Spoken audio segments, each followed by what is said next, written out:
Disease आउँछ, हाम्रो practice चाहिँ हामी डक्टर कहाँ जाने अथवा एलोप्याथिक मेडिसिनहरू चाहिँ युज गर्ने, त्यस्तो किसिमको चाहिँ जेनरल प्र्याक्टिस चाहिँ त्यो छ। अब त्यो एलोप्याथिक मेडिसिन जुन हामीले युज गरिन्छ त्यो के हो त? त्यो पनि आर्टिफिसियल चिज नै हो।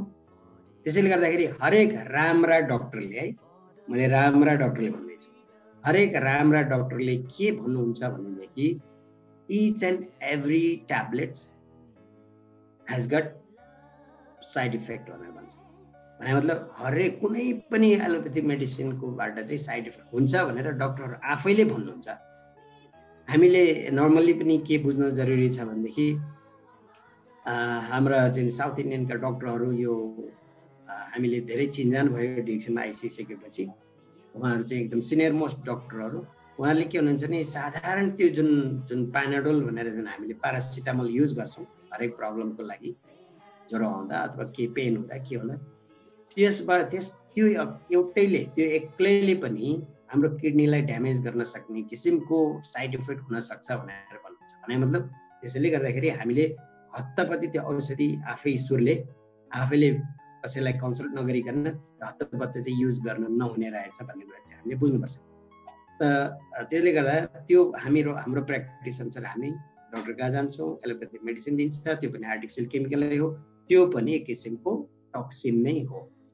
त अब टक्सिन बढ्ने क्रम त छँदैछ हो, त्यसले पनि फेरि कस्तो किसिमको समस्या छ त्यसमा चाहिँ सप्रेस गर्ने, अर्थात् त्यो कुनै ब्याक्टेरिया र भाइरस छ त्यसलाई किल गर्ने अथवा त्यसलाई निष्क्रिय गर्ने त्यो काम त त्यसले गर्छ, तर त्यसैले फेरि कुनै न किसिमको साइड इफेक्टहरू चाहिँ ल्याउने गर्छ।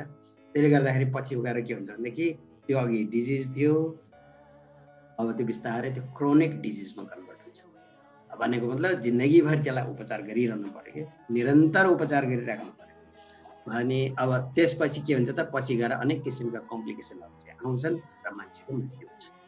त्यसो भएर यो जन्मदेखिको यो मृत्युसम्मको यो लाइफ साइकल छ नि, यो तपाईँ हामी सबैको त्यस्तै हो, सबैको एभरेजमा भन्नुपर्दा सबैको त्यस्तै हो।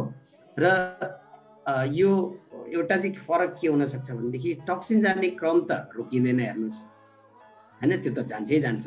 चाहे जतिसुकै हामी धनी भए पनि, जतिसुकै हामी बलवान भए पनि, जतिसुकै हामी शिक्षित भए पनि, केही न केही किसिममा हामीले त्यसलाई छेकबार लाउन चाहिँ सकिएला, तर टक्सिन त जान्छै जान्छ शरीरमा, त्यो कसैले चाहेर पनि रोक्न सक्दैन। त्यसो भएर जन्मिँदाखेरिको बेलामा त्यो हुँदैन, पछि गएर बिस्तारै सबै मान्छेमा टक्सिन गएर त्यसै किसिमको लाइफ साइकलमा चाहिँ हामी हिँड्नु पर्छ र अन्तिममा मृत्यु त के हो त, यो त एकदम निश्चित छ। फरक के हो भनेदेखि हामी जन्मेदेखि मृत्यु हुने बेलासम्मको जुन टाइम पिरियड छ नि, कसैको लामो हुन्छ कसैको छोटो हुन्छ। लामो छोटोको त कुरा छोडिदिउँ, त्यो त गडको हातमा छ, तर इम्पोर्टेन्ट कुरा चाहिँ यहाँनिर के हो भने त्यो कसरी हामी जन्मेदेखि मृत्युसम्मको समयलाई म्यानेज गरेर कसरी हामी कम्फर्टेबल भएर बस्ने भन्ने कुरा छ। त्यसो भएर अब यो चाहिँ हामीले छेक्न नसक्ने कुरा पर्यो कसैले पनि, होइन, कसैले पनि छेक्न सक्दैन। यो टक्सिनलाई जान्छै जान्छ, त्यसलाई म्यानेज गर्ने मात्रै कुरा हो। र त्यो म्यानेज गर्ने कुरा चाहिँ भन्दाखेरि चाहिँ यहाँ के कुरा आयो यो पोइन्टमा भनेपछि यो स्लाइडमा कि टक्सिन भन्ने कुरा नै एकदमै ठुलो समस्या रहेछ हाम्रो शरीरमा। अब त्यो टक्सिनलाई म्यानेज गर्नेको लागि अब हामीले के गर्न सक्छौँ त मान्छेको डिफ्रेन्ट तरिकाहरू हुनसक्छ, तर मलाई चाहिँ आफ्नो एक्सपिरियन्स अनुसार मैले चाहिँ के भन्न मन पराउँछु कि हाम्रो डिएक्सन कम्पनीले बनाएको एउटा प्रडक्ट जुन चाहिँ मास्टर प्रडक्ट भनेर चिनिन्छ, यो मास्टर प्रडक्ट ज्ञानोडर्मा चाहिँ संसारको सबैभन्दा पावरफुल डिटक्सिफाइङ एजेन्ट भनेर चाहिँ यसलाई चिनिन्छ। मसरुमलाई, यो रेड मसरुम जुन डिएक्सन कम्पनीको छ, त्यो पनि जुन चाहिँ 6वटा रेड मसरुम मिक्स गरेर चाहिँ कम्बाइन गरेर एउटै मसरुम ज्ञानोडर्मा भनेर यसलाई चिनिन्छ, त्यो बनाइएको छ। यसमा भएको 400 भन्दा पनि बढ्ता एक्टिभ कम्पोनेन्टले हाम्रो शरीरमा अन्य पनि काम थुप्रै गर्छ, त्यो त छँदैछ, तर सबैभन्दा मोस्ट इम्पोर्टेन्ट कुरा चाहिँ के हो भनेदेखि यसले हाम्रो बडीलाई डिटक्सिफाई गर्नमा चाहिँ पोलिस्याक्राइड्स एकदमै प्रचुर मात्रामा चाहिँ पाउने एउटा प्रडक्ट पर्यो। त्यसैले हामीले चाहिँ यो हाम्रो टक्सिन, शरीरमा जाने टक्सिनलाई म्यानेज गर्ने भनेकै हामीले चाहिँ के गर्न सकिन्छ भने यो मसरुमलाई खाइदिनु। किनभनेदेखि अघि नै भनिहाल्यो शरीरमा चाहिँ यो टक्सिन जानबाट कसैले पनि रोक्न छोड्न सक्दैन, केही न केही मिनिमाइज गर्न सक्ला। जसरी हाम्रो घरमा हामीले घरमा झ्याल त चाहिन्छ, ढोका पनि चाहिन्छ। अब झ्याल ढोका हुँदा हुँदै त्यसलाई बन्द गर्दा गर्दै पनि ठुलोको मसिनो कणहरू भित्र छिर्दै गरेर केही समय हामीले त्यो घरलाई सफा गरिएन भनेदेखि थुप्रै किसिमको डस्ट जसरी जम्मा हुन्छ त्यस्तै किसिमको चाहिँ हामीले बुझ्न सकिन्छ हाम्रो शरीरलाई।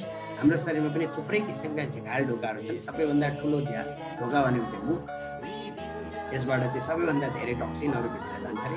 त्यसपछि गएर हाम्रा 9वटा गेट भन्छ नि, त्यो 9वटा मात्रै होइन, हाम्रो शरीरको सानो जुन गाउँ उम्रेको ठाउँहरूमा चाहिँ वालहरू हुन्छ त्योबाट पनि हाम्रो चाहिँ स्किनमा परेपछि त्यो चिजहरू बिस्तारै शरीरभित्र चाहिँ जान थाल्छ भने त्यो टक्सिनहरू त हाम्रोमा जान्छ।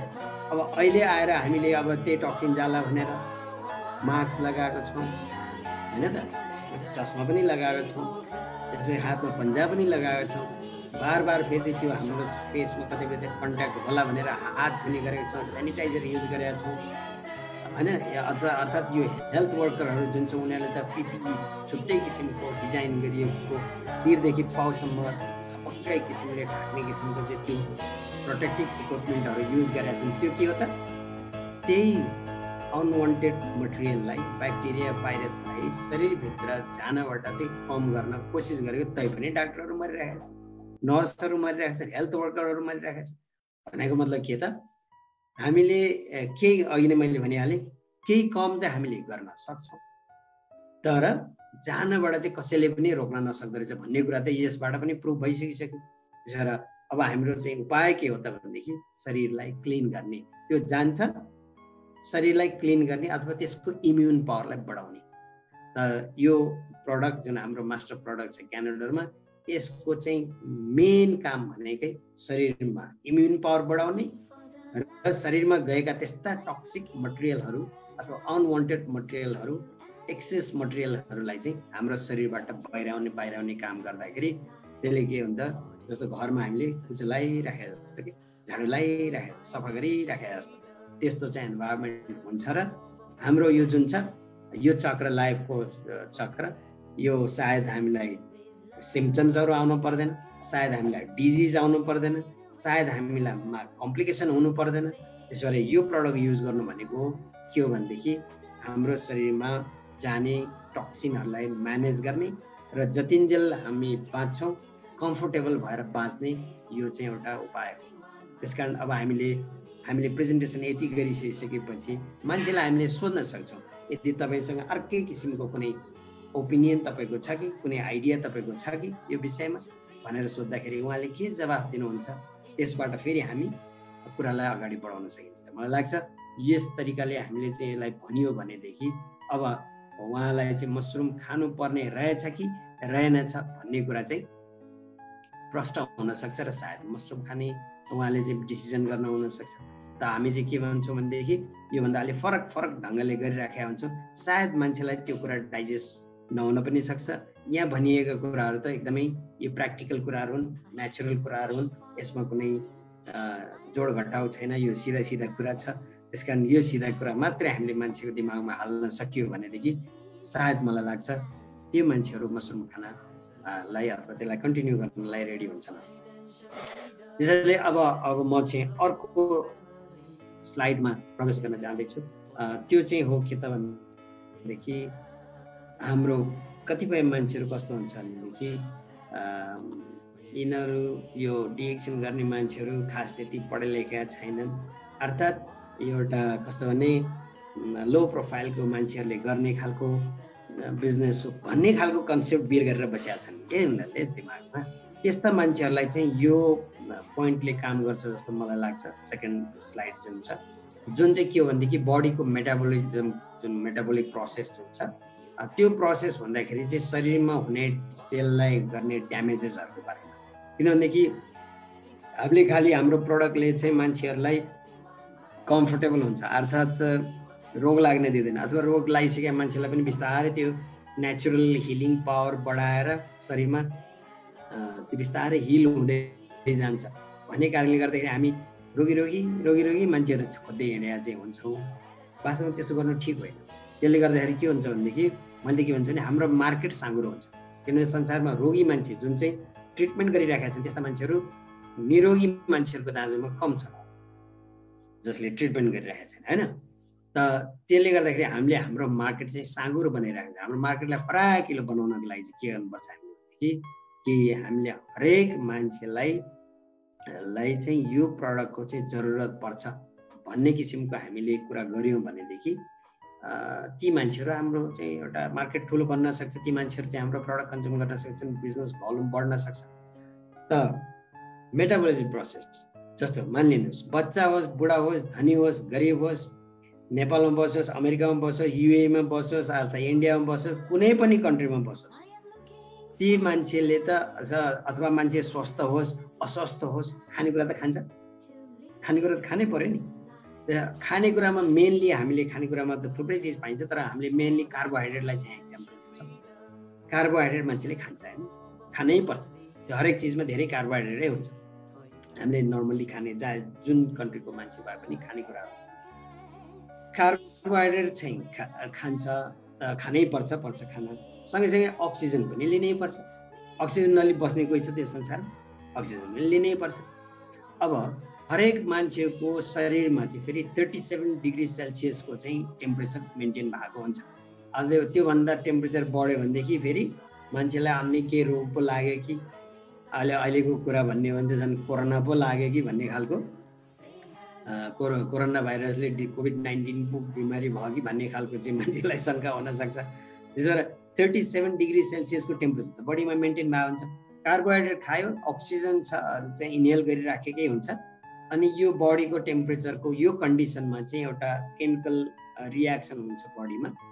त्यो रियाक्सनबाट चाहिँ एनर्जी पैदा हुन्छ जुन चाहिँ हाम्रो शरीरले डिफ्रेन्ट किसिमको चाहिँ फङ्सन गर्नमा चाहिँ युज गर्छ। अनि त्यसपछि गएर यहाँ कार्बन डाइअक्साइड तपाईँहरूले यहाँ छुटेछ फर्मुलामा, तपाईँहरूले चाहिँ याद गर्नुभयो हुन्छ। कार्बन डाइअक्साइड चाहिँ निक्लन्छ जुन चाहिँ हामी सास फेरेर छोड्छौँ होइन। लिँदाखेरि अक्सिजन लिन्छ, जाँदाखेरि कार्बन डाइअक्साइड जान्छ। कार्बोहाइड्रेट अक्सिजन हामीले र यो टेम्परेचरमा चाहिँ एनर्जी पैदा भयो। कार्बन डाइअक्साइड चाहिँ हामीले एक्सहेल गऱ्यौँ। र यतिसम्म चाहिँ पहिलाका डक्टर साइन्टिस्टहरूले भन्थे कि, तर अहिलेका डक्टर साइन्टिस्टहरूले चाहिँ के भन्छ भने त्यो कुरा हो भनेको मतलब के हो त? कार्बोहाइड्रेट अक्सिजन लिने हो, 37 डिग्री सेल्सियस टेम्परेचर पनि हुन्छ। त्यो कन्डिसनमा चाहिँ बडीमा एक किसिमको केमिकल रियाक्सन हुन्छ। त्यो रियाक्सनबाट चाहिँ एनर्जी पैदा हुन्छ र कार्बन डाइअक्साइड हामी फाल्छौँ भन्ने कुरा पहिला जुन डक्टर साइन्टिस्टहरूले भन्थे त्यो कुरा हो। तर अहिले आएर चाहिँ अहिलेका साइन्टिस्टहरूले के पनि भन्छ भने प्लस अर्को पनि एउटा कुरा आउँछ, त्यसलाई भन्छ फ्री रेडिकल। फ्री रेडिकल भनेको चाहिँ यस्तो हो, तपाईँहरूले यसरी बुझ्नु होला। अक्सिजन चाहिँ स्प्लिट जब हुन्छ होइन, त्यो चाहिँ अक्सिजनको केमिकल फर्मुला चाहिँ O2 भनेर हुन्छ। अब O2 भनेको मतलब अक्सिजनको दुईटा एटम मिलेर एउटा अक्सिजनको मलिक्युल बनेको हुन्छ। अब त्यो जब अक्सिजन स्प्लिट हुन्छ भने मतलब त्यो मलिक्युल जब स्प्लिट हुन्छ त्यो एटम बन्छ। त्यो एटम भनेको O, सिङ्गल O, जुन चाहिँ फ्री हुन्छ, एकदमै अनस्टेबल हुन्छ अरे क्या। शरीरमा त जसुकै भाग्छ, त्यो जहाँ पनि भाग्न सक्छ। र जहाँ पर्छ त्यो शरीरमा, कहाँ पर्छ त? शरीर भनेपछि हामीले के बुझ्नुपर्छ? सेल बुझ्नुपर्छ। किनभने हाम्रो शरीरको युनिट पार्टिकल भनेकै सेल हो। त त्यो कहाँ पर्छ? हाम्रो बडीको सेलमा पर्छ। तब जहाँ पर्छ त्यसले ड्यामेज गर्छ। ड्यामेज मतलब त्यो सेलमा पनि भित्र एउटा न्युक्लियस भन्ने चिज हुन्छ। त्यो न्युक्लियसलाई ड्यामेज गरिसकेपछि त्यो चाहिँ सेल मर्यो। त्यो सेल मर्नु भनेको के हो त? अब त्यो डेड सेल भयो। जब जति डेड सेलहरू बडीमा त्यसरी चाँडै जम्मा हुन्छ त्यसलाई चाहिँ क्यान्सर भनेर चाहिँ चिन्ने गरिन्छ आजकल। त भनेको मतलब यहाँनिर के आयो भनेदेखि कुरा, कार्बोहाइड्रेट खाइन्छ, अक्सिजन लिन्छ, 37 डिग्री सेल्सियसको टेम्परेचर पनि बडीमा हुन्छ, एनर्जी पनि पैदा हुन्छ, कार्बन डाइअक्साइड पनि निक्लिन्छ, फ्री रेडिकल पनि निक्लिन्छ, जसले चाहिँ हाम्रो बडीको सेललाई चाहिँ ड्यामेजेस गर्ने काम हुन्छ। यो कुरा कसलाई? बिमारीलाई मात्रै होइन, यो सबैलाई, बच्चादेखि बुढासम्म सबैलाई।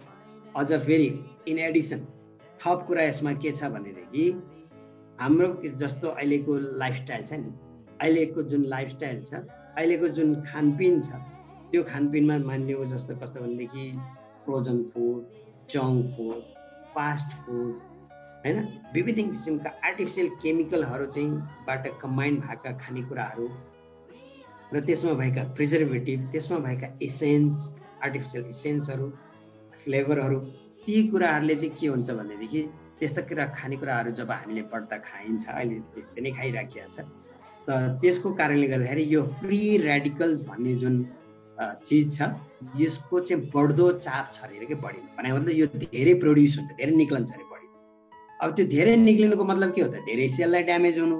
त्यसले गर्दाखेरि आजकल अब हाम्रो नेपालीहरूमा माझमा कुरा गर्दाखेरि चाहिँ पहिला चाहिँ बिपी कोइरालालाई थ्रोटको क्यान्सर थियो भन्ने कुरा चाहिँ एउटा कहानी जस्तो लाग्थ्यो कि मान्छेलाई, तर अहिले चाहिँ यो क्यान्सर भन्ने चिज चाहिँ घर घरको कहानी भन्ने जस्तो भएको छ। तब हामीले महसुस गरेकै जानेकै कुरा हो। जेन्ट्सहरूमा प्रोस्टेट क्यान्सर अलिकति उमेर भएपछि, लेडिजहरूलाई ब्रेस्ट क्यान्सर, अनि त्यसपछि गएर ब्रेस्टमा त होइन ओभरीतिर पनि के समस्या, अनि त्यसपछि गएर मान्छेको अनेक थरीका क्यान्सर, कसैको बोन क्यान्सर, कसैको ब्लड क्यान्सर, कसैको स्किन क्यान्सर, अनेक थरीका क्यान्सरहरू अहिले घर घरमा पैदा भइराखेका छन्। मेन कारण चाहिँ के भने यो फ्री रेडिकल चाहिँ बढ्ता प्रोड्युस भएको कारणले गर्दा। अब यहाँनिर चाहिँ समस्या के आयो त, के देखियो भनेदेखि बडीको मेटाबोलिजम प्रोसेस भनेर यसलाई तपाईँहरूले यसरी बुझ्नु होला। हामीले त खानेकुराहरू जुन खान्छौँ, खानेकुरा खाइएको खानेकुराहरूबाट हाम्रो शरीरलाई चाहिने र हाम्रो शरीरले चिनिएका, सिस्टमले चिनेका र चाहिने चिजहरू हाम्रो शरीरले लिन्छ। जुन कुरा हाम्रो शरीरलाई चाहिँदैन त्यो कुराहरूलाई चाहिँ उसले फेरि बिस्तारै हाम्रो एक्सक्रिसन सिस्टमबाट चाहिँ पिसाब पसिना यस्तोबाट चाहिँ निकालेर पठाइदिन्छ। त्यो जुन प्रोसेस खानेदेखि लिएर गएर एक्सक्रिसन सिस्टमसम्म पुग्नेसम्मको जुन प्रोसेस हुन्छ त्यसलाई चाहिँ मेटाबोलिजम प्रोसेस भनेर चाहिँ बुझ्नु होला तपाईँहरूले। त यो प्रोसेस चाहिँ हुँदाखेरि यो चाहिँ मैले अघि नै कुरा गरेँ फ्री रेडिकलको कुरा, यो एकदमै आजकल संसारकै सबभन्दा ठुलो समस्या भएर गएको छ। यसको कारणले गर्दाखेरि यो क्यान्सरको पनि अब हाम्रो देशमा पनि अहिले त एकदमै बढ्दो किसिमले चाहिँ यो इन्क्रिज भइरहेको छ क्यान्सरको समस्या। अब यहाँ समस्या के रहेछ त, फ्री रेडिकलको समस्या रहेछ। र हामीले अघि पनि कुरा गऱ्यौँ कस्ता चिजहरूबाट चाहिँ अझ बढ्ता चाहिँ यो फ्री रेडिकलहरू चाहिँ पैदा हुन्छ भने हो गर्ने के। हामीले मान्छेलाई यति भनिसकिसकेपछि एउटा क्वेसन राख्न सक्छु, are we aware of free radicals भनेर। तपाईँलाई यो फ्री रेडिकल्सको बारेमा थाहा छ, थाहा थियो भनेर चाहिँ हामी सोध्न त मिल्यो नि कसैले यो कुरा भनिसकेपछि। अवश्य पनि मलाई लाग्छ धेरै कम मान्छेलाई मात्रै थाहा छ यो फ्री रेडिकल्स भन्ने बारेमा क्या। अब गर्ने के त, खाना खान छोड्ने भएन, अक्सिजन लिन छोड्ने झनै भएन, अनि बडीको टेम्परेचर त्यति हुनै पर्छ नत्र हस्पिटलाइज हुनुपर्छ। अनि त्यसपछि गएर यो गर्दै मात्रै पनि त फ्री रेडिकल आउँदो रहेछ भन्ने कुरा बुझिसकेपछि अब यो फ्री रेडिकललाई कन्ट्रोल गर्ने चिज अथवा त्यसलाई म्यानेज गर्ने यस्तो चिज हामीलाई चाहियो जसले चाहिँ हामीलाई यो फ्री रेडिकलको चाहिँ खतराबाट चाहिँ बचाउन सकोस्। तपाईँहरूको जानकारीको लागि मैले के भनौँ भनेदेखि यस्ता जुन हाम्रो ग्यानोडर्मा, स्पिरुलिना भन्ने खालकोदेखि लिएर गएर थुप्रै किसिमको हर्ब्सहरू संसारमा एकदमै हाई प्राइसमा चाहिँ बिक्री भइरहेको छ। यसको कारण के हो भनेदेखि त्यसमा चाहिँ त्यसको मेजर कम्पोनेन्ट चाहिँ एउटा अर्ग्यानिक जर्मेनियम भन्ने हुन्छ क्या। केलाई हामीले पैसा हालिरहेको हो त धेरै पैसा, त्यो अर्ग्यानिक जर्मेनियम, त्यो पनि प्योर डिएक्सएमको जस्तो प्योर छ भने त अझै पनि त्यसको किम्मत त हुने नै भयो। त त्यो अर्ग्यानिक जर्मेनियम तपाईँहरूले कुनै गुगल गरेर चाहिँ हेर्न सक्नुहुन्छ अर्ग्यानिक जर्मेनियम भने के हो भनेर। त त्यो अर्ग्यानिक जर्मेनियमले चाहिँ एन्टी क्यान्सर इफेक्ट हुन्छ क्या, अथवा क्यान्सरलाई बचाउन सक्ने अथवा फ्री रेडिकललाई चाहिँ म्यानेज गर्ने पावर चाहिँ त्यो अर्ग्यानिक जर्मेनियममा हुन्छ। त्यो हुन त फेरि टमाटोमा पनि हुन्छ, हामीले खाइने थुप्रै किसिमका जुन चिजहरू छ डे टु डे लाइफमा त्यो चिजहरूमा हुन्छ, तर कति त एकदमै सूक्ष्म, एकदमै कम, एकदमै न्यून हुन्छ कि त्यसमा। तर हाम्रो ग्यानोडर्मामा भन्ने हो भनेदेखि अब यसलाई चाहिँ नाप्ने एकाइ पनि यसको ppm भन्ने छ, पार्ट्स पर मिलियन भनेर, जमाने मतलब मिलियनमा त्यति पार्ट्स भनेको क्या। जस्तो उदाहरणको लागि हाम्रो चाहिँ यो एलोभेरा भन्छ नि, कतिपय मान्छेलाई थाहा छ, एउटा म नाम त लिन्न, तर अमेरिकन एउटा कम्पनी छ, उसको चाहिँ मास्टर प्रडक्ट चाहिँ त्यो एलोभेरा चाहिँ छ। त्यो एलोभेरा पनि मान्छेले किन युज गरेर त्यही अर्ग्यानिक जर्मेनियमको लागि पैसा तिरेको हो। त्यसमा त्यो अर्ग्यानिक जर्मेनियम चाहिँ 275 ppm हुन्छ र तैपनि मान्छेले एकदमै ठुलो पैसा तिरेर चाहिँ त्यो युज गरिराखेकै छ भने अब त्यसको कम्प्यारिजनमा हामीले भन्ने हो भनेदेखि हाम्रोमा चाहिँ 8000 ppm क्यानाडामा 8000 ppm चाहिँ यो अर्ग्यानिक जर्मेनियम त्यसमा हुन्छ भनेदेखि कति ठुलो फरक छ भन्ने कुरा हामीले यसबाट बुझ्न सकिन्छ। भने यति कन्सन्ट्रेसन बढ्ता भएको चाहिँ हाम्रो प्रडक्टको हाम्रो क्यानाडा। त्यसैले गर्दाखेरि यो फ्री रेडिकललाई कन्ट्रोल गर्नलाई क्यानाडामा खाइदिने काममा यदि हामीले गरियो भनेदेखि यसले म्यानेज गर्ने रहेछ। हामीलाई के हामीले धेरै जसो समयमा के सोच्छ नि प्रब्लम भइसकेपछि अनि हेर्ने त्यो त एउटा के भन्दा ट्रिटमेन्ट सिस्टममा गयो अथवा त्यसलाई त्यो त के भन्नु भनेदेखि के भन्छ हामीले मेन्टेनेन्सको क्रममा कुरा गर्ने हो भनेदेखि मेन्टेनेन्सलाई दाजेर त्यो सटडाउन मेन्टेनेन्स भइगयो।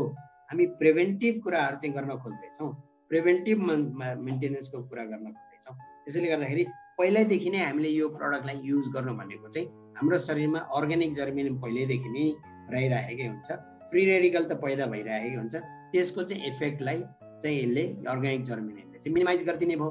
त्यसैले गर्दाखेरि हामीले अब यो मसरुम जुन चाहिँ एकदमै पावरफुल एन्टी क्यान्सर इफेक्ट यसमा हुन्छ त्यो चाहिँ खान त हाम्रो लागि राम्रो हो। अब यो तपाईँलाई राम्रो लाग्छ भनेदेखि तपाईँ पनि खान सुरु गर्नुहोस्।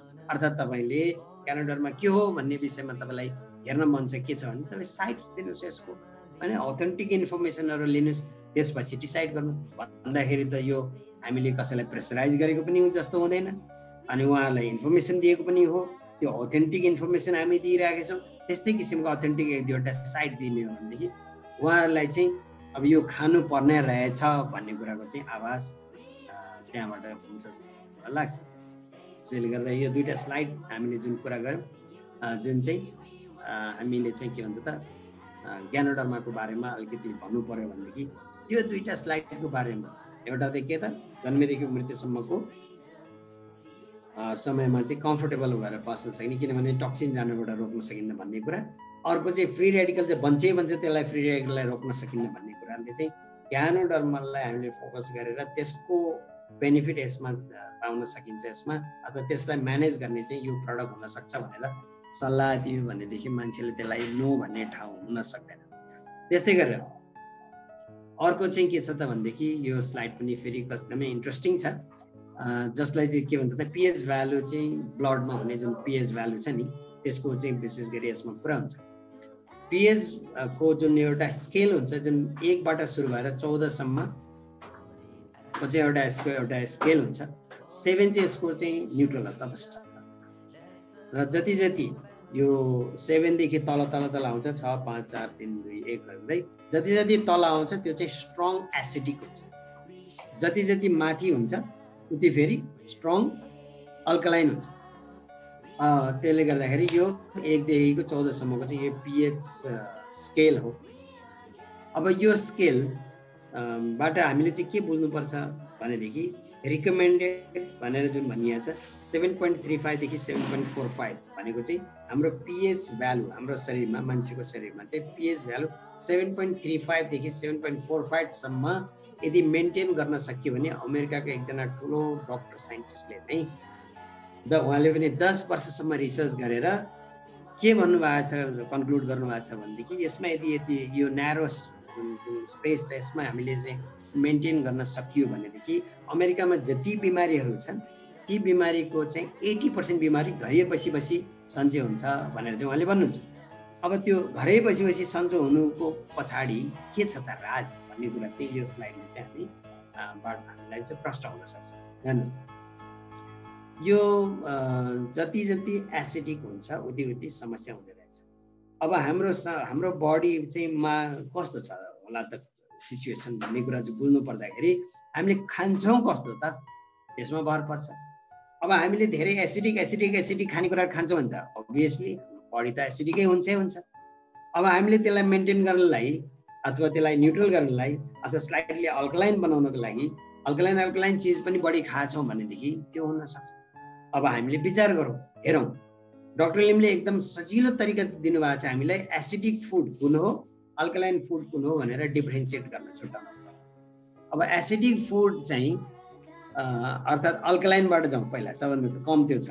त्यसकारण किनभने अल्कलाइन भनेको जुन नेचुरली फलेका फ्रुट्स, भेजिटेबल्स र ग्रिन लिभ्सहरू जुन छ त्यसलाई चाहिँ अल्कलाइन फुडमा गनिँदो रहेछ।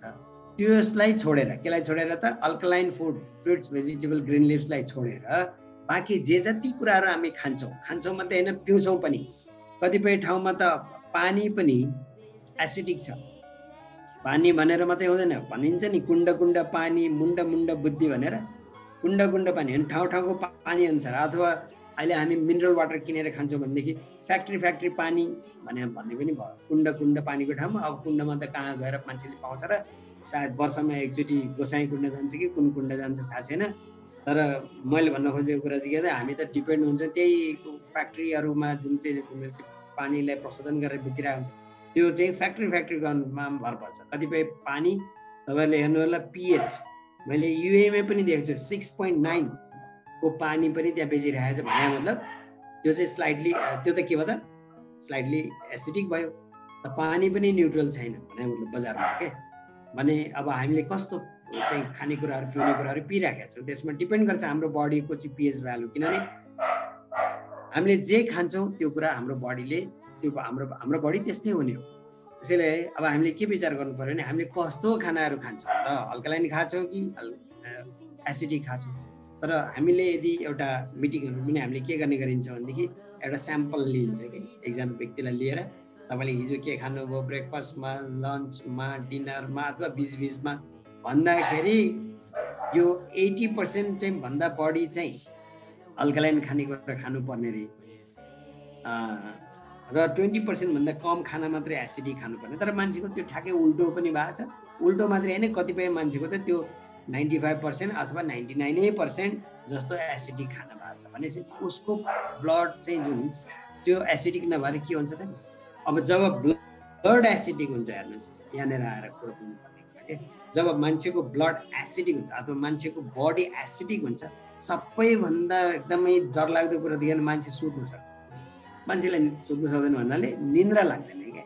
अनि त्यसपछि कस्तो हुन्छ नि, हाम्रो हिन्दी गाना छ नि एउटा, करबटे बदलते रहे सारी रातको क्या। त्यसो भएर मान्छे यता फर्क्यो निन्द्रा लाग्दैन, करबटे यता फर्किनुलाई करबटे बदल्ने हुन्छ कि हिन्दीमा। अनि यता फर्क्यो फेरि निन्द्रा आउँछ कि भने निन्द्रा आउँदैन। त्यसो भएर मान्छे सबैभन्दा ठुलो निन्द्रा। किन त एसिडिक बडीले चाहिँ अक्सिजनको फ्लो राम्रो गर्न सक्दैन बडी। जब बडी भनेको माइन्ड पनि हो, त्यसो भएर जब माइन्डमा राम्रोसँग अक्सिजनको फ्लो हुन सक्दैन, मान्छे रिल्याक्स हुन सक्दैन। त्यसो भएर उसकोमा अनेक थरी विचारहरू आउने, अनि उस माइन्ड रिल्याक्स नभएपछि ऊ सुत्न नसक्ने हुन्छ। त्यसो भएर यो मेरो पनि आफ्नो एक्सपिरियन्स हो। हेर्नुहोस्, यो त थ्योरिटिकल कुरा हो होइन, त आफ्नो पनि मेरो पर्सनल एक्सपिरियन्स के छ भनेदेखि म जब सुरुमा युए गएको थिएँ त्यति बेला चाहिँ मेरो बडी अलरेडी एसिडिक भइसकेको रहेछ। किनभने मेरो फ्याटी लिभर त छँदै थियो र अब हाम्रो खानपिन लाइफस्टाइल त्यस्तै थियो नि त। त्यसले गर्दाखेरि मेरो एसिडिक बडी भइसकेको रहेछ, मलाई निन्द्रा लाग्दैन हेर्नुहोस् होइन। अनि कहिलेकाहीँ कस्तो हुन्थ्यो भने एक रात पुरै निन्द्रा नलाग्ने। म जब गर्थेँ, अनि जब गर्दाखेरि के हो त, बिहान उठेर त ड्युटी जानु छ, अनि गयो ड्युटी गरेर आयो, के गर्यो, एक रात पछि अर्को 2 रातको निन्द्रा खपेपछि फेरि निन्द्रा लाग्ने। त्यस्तो किसिमको चाहिँ मैले आफैले पनि एक्सपिरियन्स गरेको कुरा छ।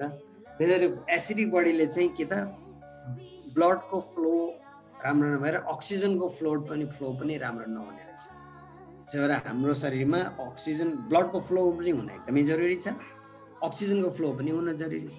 अब त्यो भएन भनेदेखि अघि मैले भनिहालेँ, सुत्न सक्दैन मात्रै होइन, खाना पच्दैन, हाम्रो बडीको सबै कुरा स्लो डाउन हुन्छ क्या। हाम्रो बडीको सबै कुरा फङ्सनहरू स्लो डाउन गरिदिन्छ।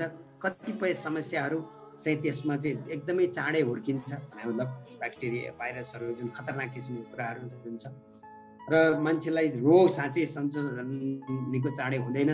यावत समस्याहरू इन्फर्टिलिटीको प्रब्लम पनि आउन सक्छ, बच्चा नजन्मिने पनि हुन सक्छ मान्छे। भने यी सारा समस्याहरू चाहिँ आउने कारण चाहिँ के रहेछ भनेदेखि त्यही ब्लडमा हुने पीएच भ्यालु चाहिँ हामीले त्यो स्लाइटली अल्कलाइन बनाउन नसकेका कारणले गर्दाखेरि, अर्थात् त्यो एसिडिकतिर गएको कारणले गर्दाखेरि। यसै पनि तपाईँ हामीले यसरी, अब हामी नेपालीको छोराछोरीलाई यसै पनि कृषिको विषयमा थाहा छ।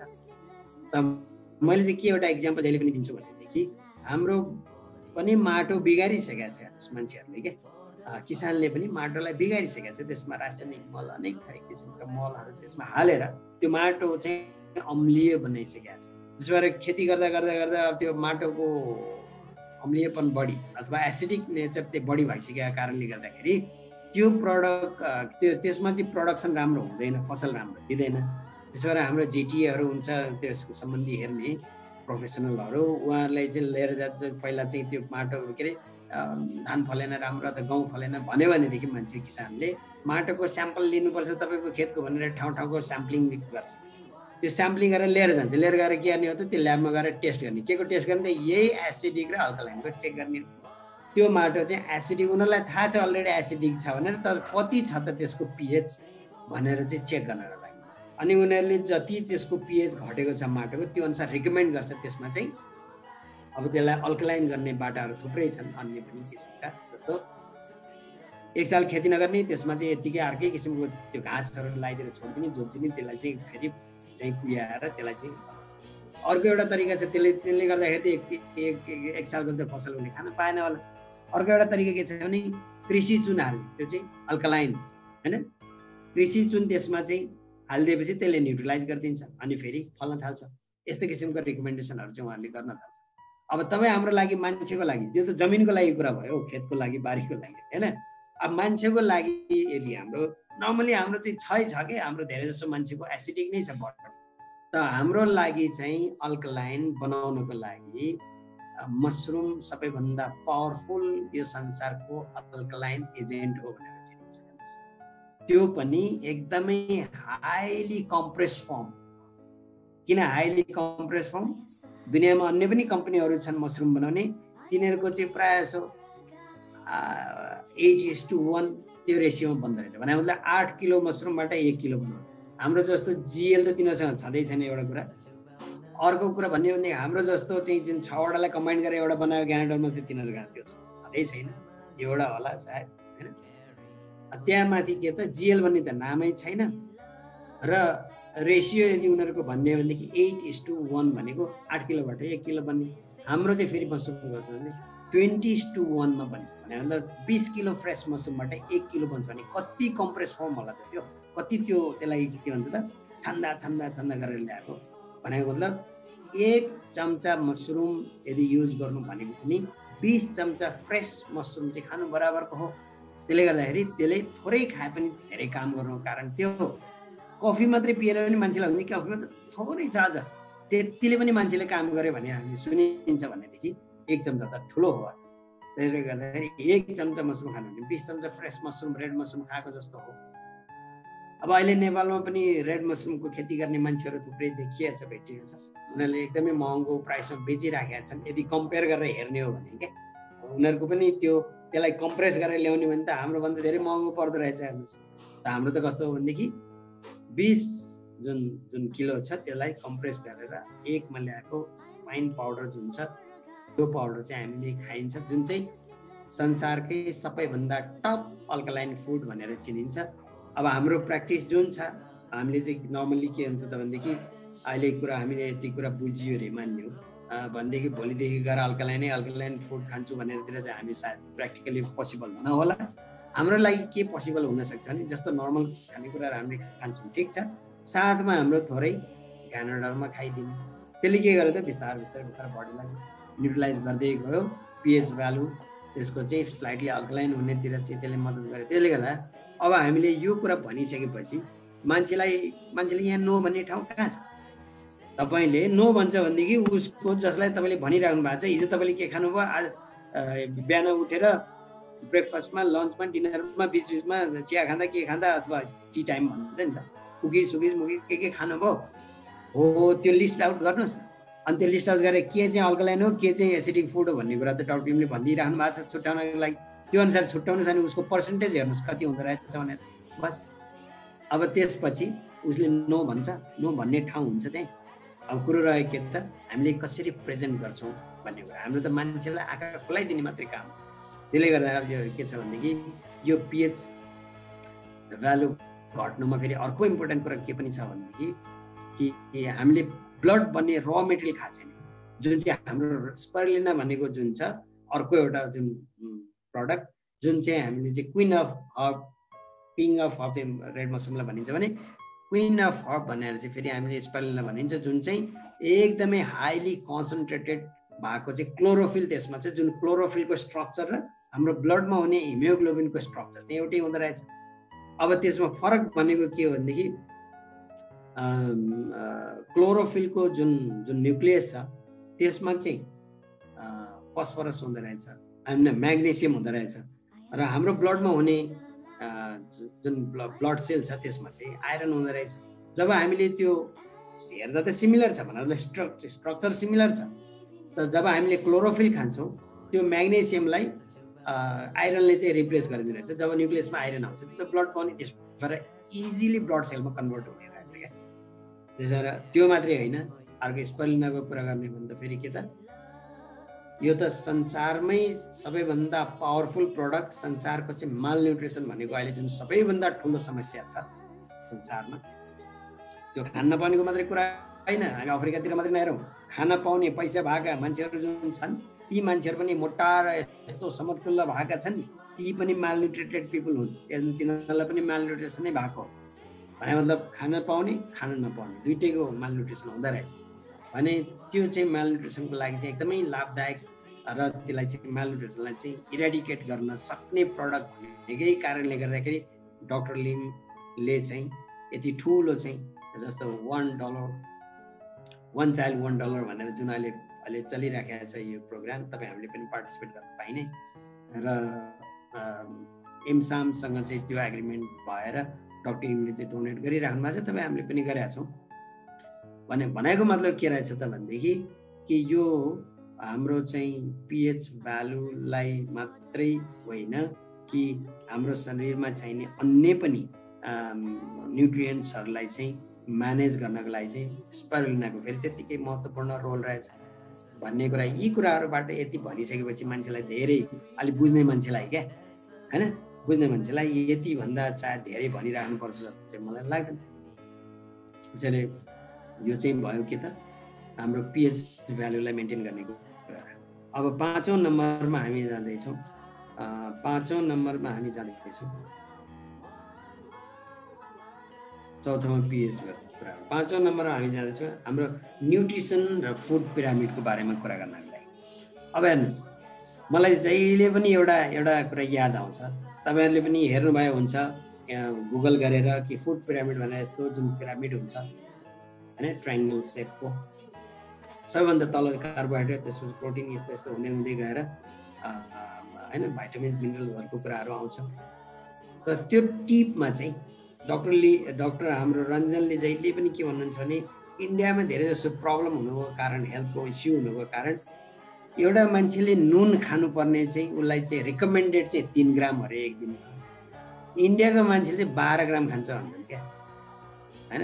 उहाँ त धेरै अब दिग्गज हो, धेरै एक्सपिरियन्स छ, होइन 45 वर्षभन्दा बढी चाहिँ हेल्थको विषयमा के भन्छ त एक्सपिरियन्स हुनु भनेको त फेरि त्यो पनि इन्डियाको top most senior most doctor भनेर चिनिनुहुन्छ भने इन्डियामा चाहिँ त्यस कारणले गर्दाखेरि यो प्रेसर हाइपरटेन्सन बढ्नुको कारण इन्डियामा बढी हुनुको कारण नुन भनेर भन्दा चाहिँ त्यसो भएर नुन चाहिँ कम खानु रे।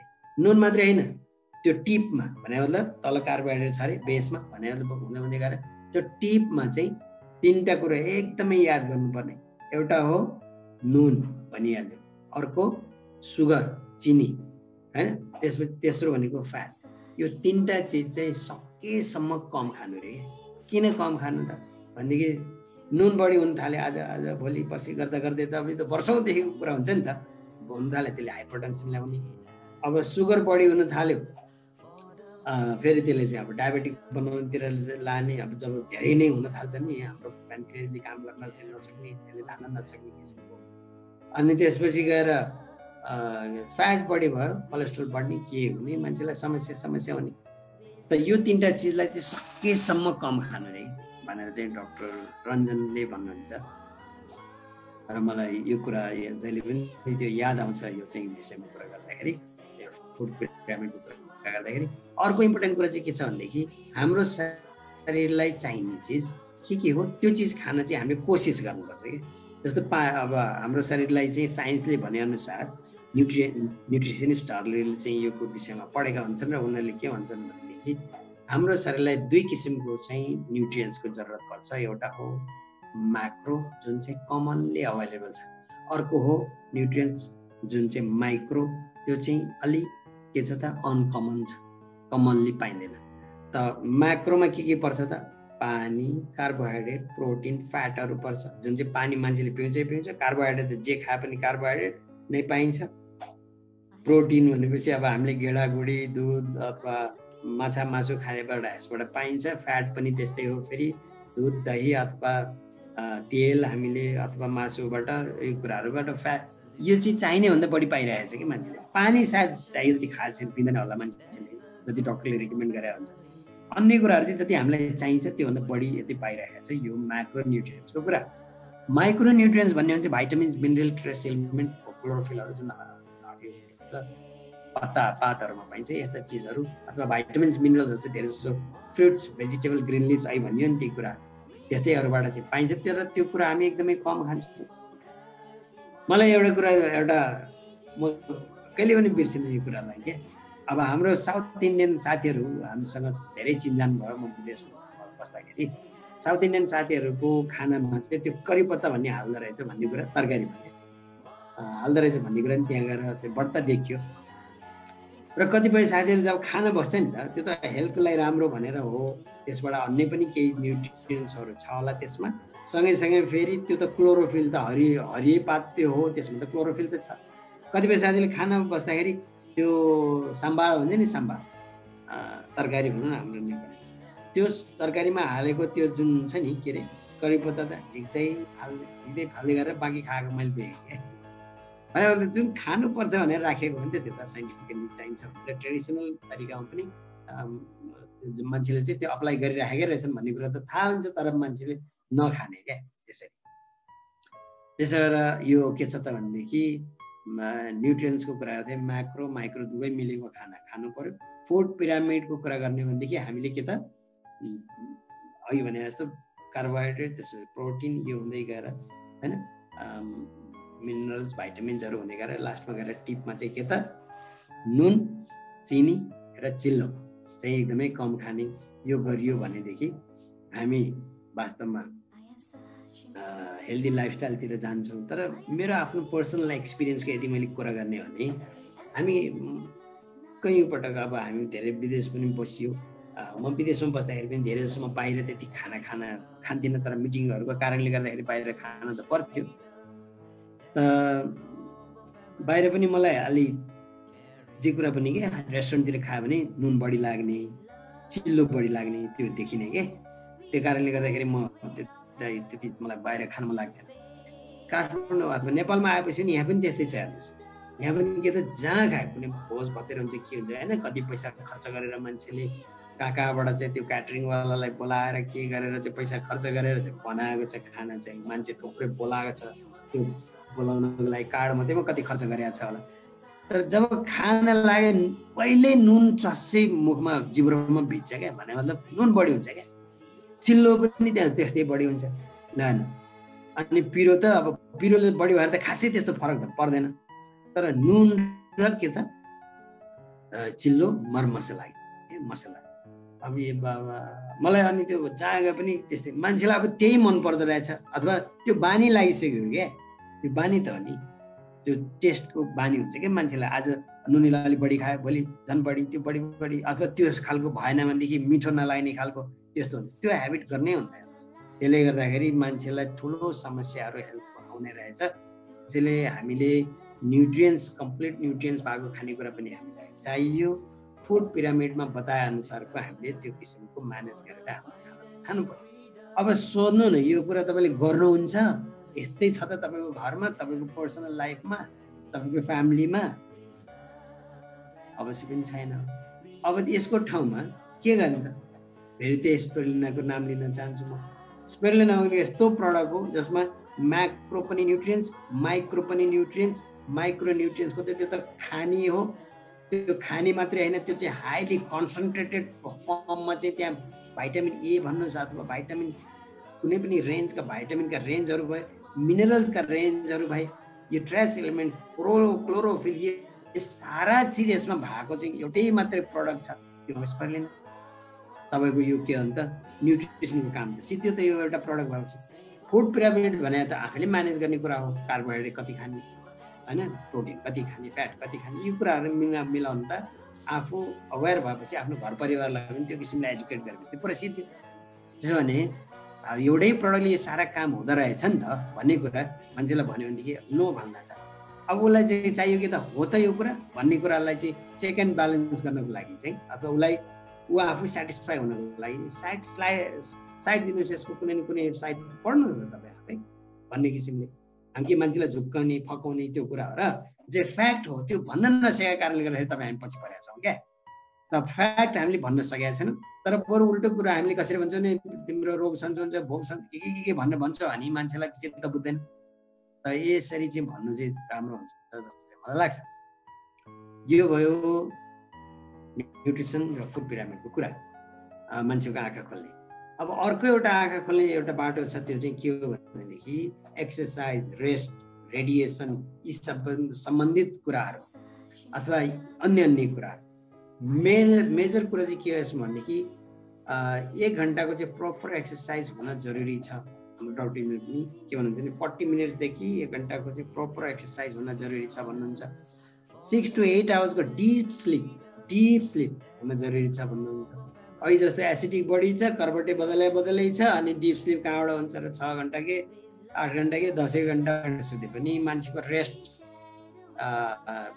ऊ चाहिँ थकाइ नमर्ने कारण नै त्यही हो, डिप स्लिप हुँदैन मान्छेमा। Away from the radiation, antibiotic resistant, यो एकदमै जटिल कुराहरू हुन् वास्तवमा भन्दा। 1 hour exercise per every day, यो मान्छेलाई थाहा छ तर मान्छेले गर्दैन होइन। अब यो गर्दैन किन त?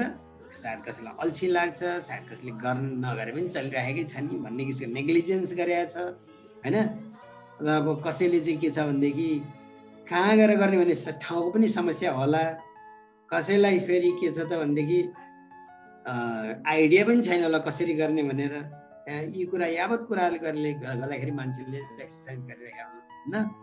हाम्रो डाक्टर रञ्जनले के भन्नुहुन्छ भने अरू कुरा केही पनि गर्न सकिएन अरे मानिने हो भने पनि कमसेकम आधा घन्टा हिँड, अलि छिटो किसिमले आधा घन्टा हिँड एभ्री डे भन्ने चाहिँ 20 मिनटदेखि 30 मिनट चाहिँ हिँड्नै पर्छ भनेर भनिन्छ क्या। भने त्यो पनि गर्न सकिएन, कतिले गर्दैनन्। ल केही पनि गर्न सकेन भने पनि म तपाईँहरूलाई आज एउटा एक्सर्साइज सिकाउन तपाईँहरूसँग चाहिँ सेयर गर्न चाहन्छु। मलाई लाग्छ तपाईँले सुनिराख्नु भयो होला, किनभनेदेखि म त एक्लै कुरु बोलिरहेको छु। बोल्न चाहिँ कसैले मलाई यस भनिदिए हुन्थ्यो, किनभने मेसेजतिर हेर्दा टाइम पनि लाग्ला। हाम्रो सेबास्टियन भाइ, यस भानु भाइ, ओके, सुन रहे हो ना मेरे को? सुन रहे। Thank you. अच्छा, तपाईँहरूलाई मैले चाहिँ एउटा सजिलो एउटा चाहिँ एक्सर्साइज जुन घरमै बसी हिँड्न नि सक्दैन रे, एक्सर्साइज गर्न पनि जान्दैन, ती मान्छेलाई घरमै बसी एक्सर्साइज खालि हातैमा चाहिँ एक्सर्साइज गर्ने, हातैमा। किनभने यो हाम्रो पामको चाहिँ यसमा चाहिँ हाम्रो शरीरको विभिन्न किसिमका चाहिँ नर्भस सिस्टमका चाहिँ जुन पोइन्टहरू चाहिँ यहाँ हुन्छ।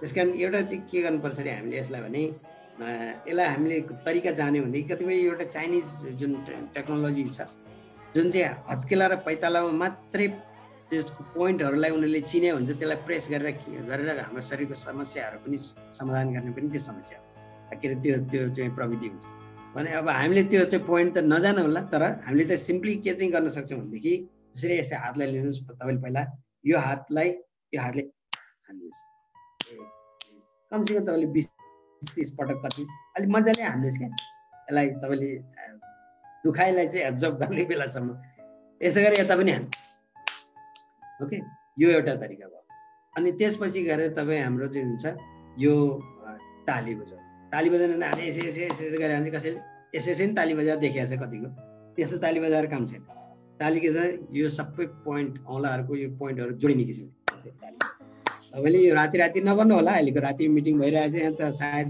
मान्छेले के भएछ भन्ला तर कुनै एउटा मौका पर्दाखेरि बिहान कुनै बेला त फरक पर्दैन अथवा एउटा म्युजिक बजाइदिनुहोस् त्यसपछि त्यो खासै मान्छेलाई त्यति डिस्टर्ब यो यसरी पनि तपाईँले अलिक मजाले यसलाई पहिला के भयो यो भयो त्यसपछि यो भयो अनि यो भयो अनि त्यसपछि तपाईँ यो बक्सिङले तपाईँले आफ्नो हत्केलालाई आफूले हान्ने क्या हान्ने यता पनि हान्ने यतिसम्म भयो अनि त्यसपछि गएर तपाईँले के भने यो एउटा जोइन्ट छ नि यो हात यसलाई यसरी यसो यो यस्तो सर्कल पारेर अलिकति हाम्रो मसाज अथवा बडी लोसन छ नि ह्यान्ड एन्ड बडी लोसन हाम्रो त्यो भयो भने अलिक सजिलोसँग हुन्छ यो नत्र भने अलिक अप्ठ्यारो लाग्छ यसलाई के भन्छ फ्रिक्सन पर्छ तेल अलिकति अथवा बडी लोसन भयो भने मजाले यसलाई यसो गर्ने फेरि यता यसो गर्ने अर्को स्टेप फेरि तपाईँको के भने यो छ नि यसलाई तपाईँ ठोक्नुहोस् यहाँ चाहिँ अलिक दुख्छ है यो गर्दा चाहिँ अलिक दुख्छ तर तपाईँले कतिसम्म सहन सक्नुहुन्छ त्यस्तो किसिमले तपाईँले यसरी हिर्काएर अर्को भने फेरि यो यसरी यति यसरी यसरी मजाले क्या तपाईँले सहन सक्ने जति सक्नुहुन्छ त्यो किसिमले तपाईँले हान्नु अर्को एउटा यो छ नि यो र योलाई प्रेस गर्ने यसलाई यसरी रब गर्ने यति मात्रै गरियो भनेदेखि हाम्रो चाहिँ फुल बडीको एक्सर्साइज भइराखेको हुन्छ क्या वास्तवमा अब त्यति पनि गर्न सकेन अथवा त्यति पनि गर्न सकेन भने कफी पिउनु डाक्टर लिम्बुले के भन्नुहुन्छ भने हाम्रो कफी रेगुलर पिउने मान्छेले चाहिँ त्यो रेगुलर 1 आवर एक्सर्साइज गर्ने बराबरको अथवा त्योभन्दा बढ्ता बेनिफिट चाहिँ पाउँछ भनेर चाहिँ डाक्टर लिम्बुले चाहिँ भन्नुहुन्छ भने कफी पिउने सिम्पली यति त जसले पनि गर्न सकेन नभए पनि यो कफी पिउने अहिले मैले भने जस्तो यति गर्नलाई चाहिँ 2 मिनटको काम कफी पिउँदा हुने काम हामीले केही काम गरिरहेको त्यही बेला हुने काम भने यस्तो त हामीले गर्न सकिहालिन्छ नि यति मात्रै गर्नु ठुलो कुरो छैन 6 to 8 आवर्स चाहिँ राम्रोसँग सुत्ने कोसिस गर्ने अब यो अवे फ्रम द रेडिएसन भन्ने कुरा चाहिँ फेरि कस्तो हो भनेदेखि प्र्याक्टिकली पोसिबल सायद मान्छेलाई छैन होला मोबाइल सेट मान्छेहरूको हरेकको हातमा छ कसैको एउटा होइन दुईवटा छ त्यो चाहिँ अब आवश्यकताको पनि कुरा होला तर कतिपय मान्छेले चाहिँ यो मोबाइललाई यहाँ अगाडिको पकेटमा यसरी राखेर हिँड्छ मैले त्यो देखेँ भने मलाई सक लाग्यो भित्र के छ त हार्ट अमूल्य चिज भित्र छ यो यसको मूल्य कति होला यसको मूल्यमा यो पाइन्छ त पाइँदैन तर यसको रेडिएसन कति हुन्छ भन्ने कुरा त हामीले अहिले भर्खर टेस्ट गर्दा पनि थाहा हुन्छ भने यो मात्रै होइन बच्चाहरूलाई आजकल के हुँदैन नि हाम्रो चाहिँ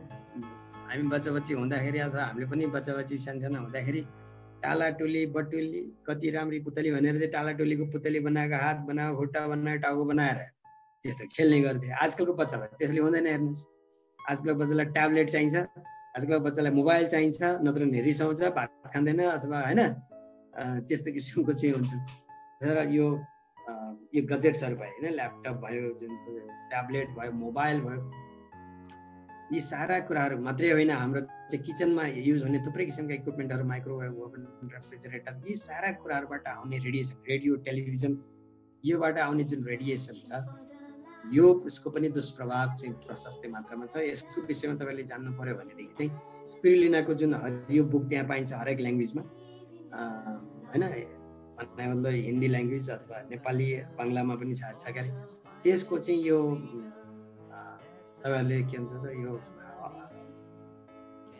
रसियन एउटा कन्ट्री जुन छ त्यसमा भएको चाहिँ जुन तपाईँहरूले पढ्नुभयो भनेदेखि रेडिएसनको प्रभाव र रेडिएसनको दुष्प्रभाव त्यो चाहिँ कहिले त जमानामा कहिले चाहिँ वार भएको थियो त्यो बेला वार भएको चाहिँ रेडिएसनको प्रभाव चाहिँ अहिले दुष्प्रभाव चाहिँ अहिले प्लान्टदेखि लिएर गएर मान्छेको सानसानो बच्चामा परेको छ र ती बच्चाहरूलाई चाहिँ स्पिरुलिना खुवाएर मान्छेलाई चाहिँ स्पिरुलिना खुवाएर त धेरै मान्छे चाहिँ रिकभर भएको छन् भन्ने कुरा चाहिँ त्यसमा रिसर्चमा लेखिएको छ त्यो भनेपछि त्यो चाहिँ काम सकेसम्म यसलाई तपाईहरुलाई मेरो सजेसन के हो भने ध्यान राख्ने, सुत्दाखेरि आफ्नो नजिक टाउको कसैको हेरी यही राखेर निदाउने त्यस्तो बानी हुन्छ त्यो नगर्नु होला। सकेसम्म यसलाई टाढा राख्ने के युज गर्ने बेला त गर्नु पर्यो अथवा बडीमा राख्दाखेरि पनि बडीको अलि लोअर पार्टतिर राख्ने के यस्तो यो चेस्टतिरको वरिपरि नराख्ने भने यसबाट हामी त्यसरी चाहिँ जोगिन सकिन्छ।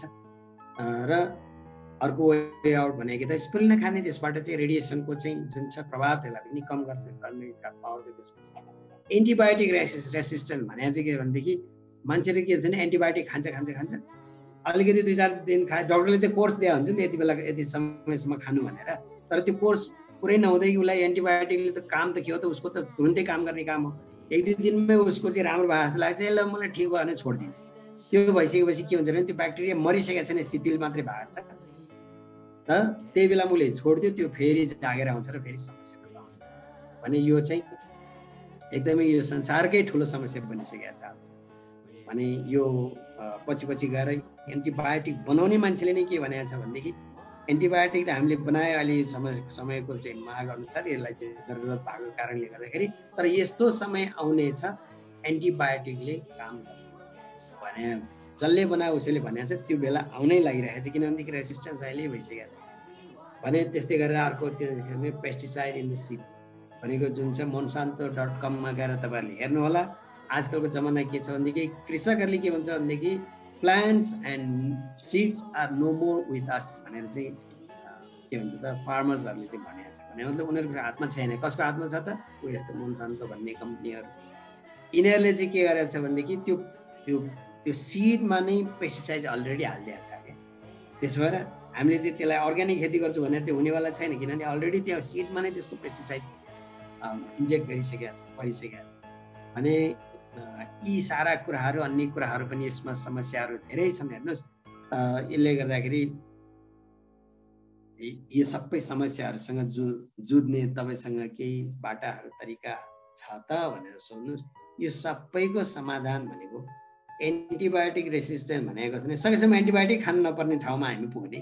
किन एन्टिबायोटिक खाने यदि हाम्रो चाहिँ शरीरले चाहिँ त्यो किसिमले चाहिँ बियर गर्न सक्छ र त्यो किसिमको पावर नेचुरल हिलिङ पावर हाम्रोमा छ भनेदेखि जुन चाहिँ पावर हाम्रा प्रडक्टहरूले चाहिँ हाम्रा कोर प्रडक्टहरू चाहिँ ल्याइदिन्छ लङ रनमा भने त्यो खाने अवस्थामा परिएन भने अब यो मान्छेले अवश्य पनि यसलाई रियलाइज गर्छ जस्तो लाग्छ मलाई र हाम्रो प्रडक्ट चाहिँ प्रति आकर्षित हुन सक्छ।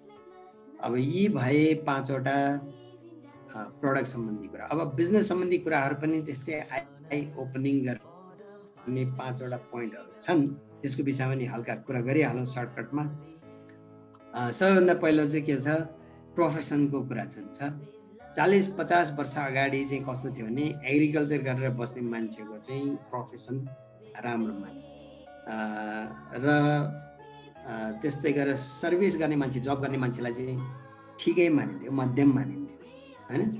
एग्रिकल्चर गर्ने उत्तम, त्यसपछि गएर सर्भिस गर्ने मान्छेलाई मध्यम र बिजनेस गर्ने मान्छेलाई गुड अथवा चुत्तो किसिमले चाहिँ हेरिन्थ्यो कि पहिलाको जमानामा। किनभनेदेखि बिजनेस भनेको गर्ने मान्छे त्यति स्ट्यान्डर्ड मान्छे होइन भन्ने खालको अथवा कास्टको हिसाबले पनि त्यो किसिमले हेरिन्थ्यो क्या हाम्रो नेपाल अथवा इन्डिया यस्तो ठाउँहरू। अहिले आएर यो 40-50 वर्ष पछाडि अहिले आएर चाहिँ फेरि यो ठ्याक्कै उल्टो भएको छ। उल्टो कसरी भएको छ त बिजनेस गर्छ जसले उसको चाहिँ त्यो प्रोफेसन चाहिँ एकदमै राम्रो मानिएको छ, उत्तम मानिएको छ। सर्भिस त्यो अहिले पनि मध्यममै छ। एग्रिकल्चर चुत्तो बनाएको छ मान्छे, पहिलाको उत्तम अहिले चुत्तो भएको छ। कारण के त मान्छेले त्यो एग्रिकल्चर चुत्तो ठानेको कारणले गर्दाखेरि सायद यहाँ धेरै देश छोडेर विदेश बस्ने साथीहरू नेपाली साथीहरूले पनि सायद यो कुरा सुनिराख्नु भयो होला अहिले नभए पनि यो मलाई लाग्छ यसको यो सेभ पनि हुन्छ मिडल इस्टबाट र ब्रोडकास्ट पनि भइरहेको होला फेसबुकमा साथीहरू सुन्नुहुन्छ। त्यही कारणले गर्दा हामीले चुत्तो ठानेको कारणले गर्दाखेरि तपाईँ हामी नेपालीको सुकुम्बासी भन्ने त अब कोही नाम मात्रैको सुकुम्बासी छ, कतिपय सायद होलान् पनि, तर धेरै सुकुम्बासी भन्ने छैनन् नेपालमा। सबैको एउटा घर अलिकति जग्गा धेरै थोरैको कुरा प्रायको छ भने त्यो ठाउँमा हाम्रो ठाउँ भनेको कस्तो भने फाल्दे हुने ठाउँ। हामी यदि अरबमा छौँ भनेदेखि त्यहाँ चाहिँ केही जात नहुने त्यस्तो चाहिँ के बालुवा पनि पड्किने ठाउँमा त्यहाँ खेती गरेका छ भने हाम्रो त फाल्दे हुने ठाउँ छ भने यस्तो ठाउँलाई चाहिँ छोडेर हामी विदेशमा गएका छौँ। त्यसलाई किन त जग्गा नभएर पनि होइन, किन नभएर त त्यसलाई चुत्त ठानेका कारणले गर्दाखेरि। र बिजनेस गर्ने मान्छे जुन चाहिँ जसका हामी काम गरेका छौँ, जसलाई हामी अर्बाब भन्छ अथवा जो चाहिँ कुनै फ्याक्ट्रीको मालिक छ त्यसलाई त्यो चाहिँ के हो त बिजनेसम्यान हो होइन। त्यो बिजनेसम्यानको लाइफस्टाइल हेर्नुहोस्, उसको फरक छ, हाम्रो लाइफस्टाइल त्यस्तो छैन। हामी उसलाई रेस्पेक्ट गर्छौँ बढ्ता होइन। भने मतलब के त बिजनेस चाहिँ उत्तम अहिले चाहिँ उत्तम भएको छ, सर्भिस अहिले पनि मध्यम हो, एग्रिकल्चर चाहिँ अहिले चाहिँ उत्तम भएको भनेदेखि बिजनेस गर्नुपर्ने रहेछ नि त अहिलेको जमानामा त भन्ने कुरामा चाहिँ तपाईँ एग्री हुनुहुन्छ भने पहिला एग्री गराउनुहोस् उसलाई क्या। भन्छ भने कतिपय मान्छे जब माइन्डसेट हुन्छ क्या। हेर्नुहोस्, जब माइन्डसेट भएको मान्छे के भन्छ जब जब जब जब भनेर बस्छ, बिजनेसतिर उसले सोच्दैन, उसले सारा कुरा त्यही जबभित्रै देखेको हुन्छ कि त अहिले म यस्तोमा छु, अहिले चाहिँ म सुपरभाइजर छु, म चाहिँ एरिया म्यानेजर हुन्छु अथवा म्यानेजर हुन्छु अथवा के हुन्छु भन्ने मात्रै उसले सोचिरहेको हुन्छ। नभए यो कम्पनी छोडेर अर्को कम्पनी राम्रो बेटर जब हेर्दै जान्छु भन्ने मात्रै उसको जबमै मात्रै ओरिएन्टेड हुन्छ क्या। जब माइन्डसेट भएको मान्छे मेरो स्यालेरी यसरी बढ्छ यसरी बढ्छ यस्तो। तर बिजनेस भनेको कस्तो भनेदेखि लिमिटेसन हुन्न। जबमा त लिमिटेसन हुन्छ नि त, बिजनेसमा लिमिटेसन हुन्छ। बिजनेसमा तपाईँ अनलिमिटेड प्रोग्रेस गर्न सक्नुहुन्छ भने त्यो सायद जबमा हुन सक्दैन।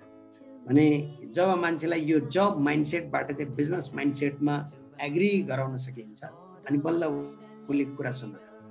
अर्को एउटा पोइन्ट चाहिँ एकदमै यो धेरैलाई मन पराउनु भएको छ यो स्लाइडलाई पहिला पनि। यो चाहिँ कस्तो भनेदेखि मनी फ्लक्चुएसन भर्सेस कमोडिटिज। हाम्रो जुन डे टु डे लाइफमा चाहिने चिजहरू जुन छ त्योसँग चाहिँ पैसा कसरी फ्लक्चुएसन भयो त यो संसारमा अहिलेसम्म भन्ने खालको एउटा एभरेजको एउटा चाहिँ फिगर हो। यो 1920मा 1 रुपियाँ भए चल्थ्यो र एउटा फ्यामिली चलाउनको लागि। त्यसको ट्याक्कै 20 वर्ष पछाडि 1940मा आएर चाहिँ 10 रुपियाँ चाहिन थाल्यो। 1960मा 20 वर्ष पछाडि फेरि त्यसलाई 100 रुपियाँ चाहिन थाल्यो। 80मा 1000 रुपियाँ चाहिन थाल्यो। 2000 त तपाईँहरू जसले सुन्नु भएको छ तपाईँहरू आफैलाई चाहिँ एक्सपिरियन्स होला। 10,000 चाहिँ चाहिन्थ्यो अरे एउटा फ्यामिली चलाउनको लागि नर्मली। भने 2020 जुन चाहिँ अहिले चलिरहेको छ यसमा चाहिँ 1 लाख रुपियाँ चाहिन्छ भनेर चाहिँ भनिन्छ। वास्तवमा यो 1 लाख पनि कम भइसक्यो क्या। अलिकति राम्रो लाइफस्टाइल चलाउँछु भन्ने हो भने चाहिँ 1 लाखले पनि नपुग्ने भइसकेको छ। र यदि यो जुन किसिमले चाहिँ यो बढिरहेको छ हुन त यहाँ शून्य थपेको छ देखिन्छ, तर यता 20-20 वर्षको अन्तर पनि त छ नि त। भने यो 20-20 वर्षमा चाहिँ यो प्रकारले यो कमोडिटिजको प्राइस र हाम्रो चाहिँ परिवारलाई चलाउने किसिमको अमाउन्ट अफ मनी चाहिँ त्यो हिसाबले चाहिँदो रहेछ भन्ने कुरा हामी यदि 2020सम्म एग्री हुन्छौँ भने 2040 पनि त हाम्रो नजिकै छ नि त। अब 20 साल पछि त फेरि 40 पनि आउँछ। त्यति बेला चाहिँ 10 लाख चाहिने रहेछ। अहिले सुन्दाखेरि त होइन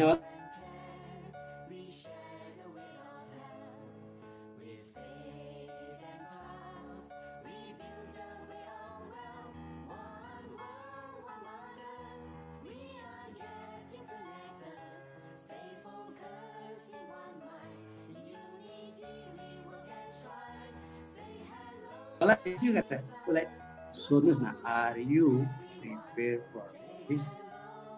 फर दिस भनेर क्या त 2020 त सिद्धिएको 2040 को लागि महिनामा 10 लाखको रेगुलर एन्ड सस्टेनेबल इन्कम आउनको लागि तपाईँ अहिले प्रिपेयर हुनुहुन्छ त? अहिले प्रिपेयर भएन भने त्यो बेला चाहियो भनेर त पाइँदैन क्यारे भनेर एउटै मात्रै क्वेसन सोध्यो भने मान्छेलाई सायद अब उसले सोच्न थाल्छ क्या। यदि जब गर्दैछ भने सायद 2040 पछि चाहिँ जब सायद गर्दैन होला। अहिले जब गर्दैछ त्यो जब छोड्छ, त्यसको इन्कम त जिरो हो। त्यसै गरेर रोबर्ट टी कियोसाकीको जुन cash flow in the world भन्ने कुरा जुन यो छ मलाई एकदमै मनपर्ने, संसारले मन पराएको छ यो कुरा। अब उनले चाहिँ के छ भनेदेखि 3-4 किसिमका जुन क्वाड्रेन्टमा चाहिँ यो संसारभरिका मान्छे छन्। एउटा इम्प्लोइ हो हैन, एउटा त्यसपछि सेल्फ इम्प्लोइ हो, अर्को चाहिँ बिजनेस बिग बिजनेस हो, अर्को चाहिँ इन्भेस्टर हो। अब हामीलाई सायद धेरै पैसा भएको भए त इन्भेस्ट गरेर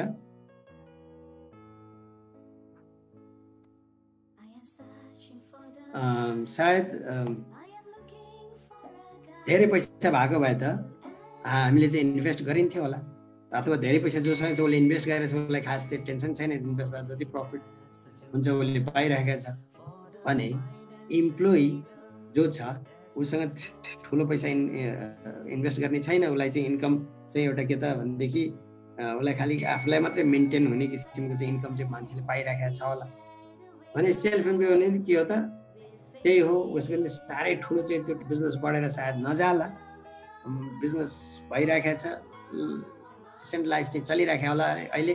तर यो दुइटै किसिमको चाहिँ कस्तो भने क्वाड्रेन्टको मान्छेहरूको इन्कम भनेको के त यो चाहिँ एक्टिभ हुँदाको अवस्थामा मात्रै आउने इन्कम। यहाँनिर यो पोइन्ट चाहिँ एकदमै इम्पोर्टेन्ट छ क्या, एक्टिभ हुँदाखेरि मात्रै पाउने इन्कम।